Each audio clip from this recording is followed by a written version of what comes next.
తిరుపతి వెంకన్న స్వామి గారి తాలూకా ప్రసాదం, మరొక పక్కన అరకు కాఫీ. ఈ రెండు మాత్రం ఖచ్చితంగా చంద్రబాబు నాయుడు గారు ఆంధ్రప్రదేశ్ నుంచి ఢిల్లీ వచ్చి మరి అందరికి ఇస్తున్నారు.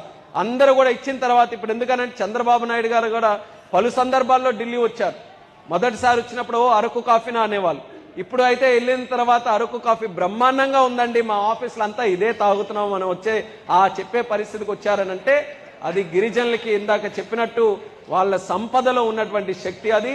అలాంటి శక్తిని రానున్న కాలంలో మరింత వెలికి తీసి వాళ్ళందరికీ కూడా భవిష్యత్తులో ఆర్థికంగా ఆత్మగౌరవం పరంగా అభివృద్ధి చెందడానికి రాష్ట్ర ప్రభుత్వం కేంద్ర ప్రభుత్వం కలిసి పనిచేస్తాయని మరొకసారి తెలియజేసుకుంటూ, ఇదే రోజు కిందటి సంవత్సరం 150వ జయంతి వేడుకలు ఈ సంవత్సరం పాటు జరగాలని మొదలుపెట్టినప్పుడు నేను షిల్లాంగ్లో, మేఘాలయలో షిల్లాంగ్లో అక్కడ ముఖ్యమంత్రి గారితో ఒక ప్రోగ్రాంలో అటెండ్ అయ్యాం. ఆ రోజు చిన్న బాధ ఉండింది, ఎక్కడో షిల్లాంగ్లో అటెండ్ అవుతున్నాం, మన ప్రాంతంలో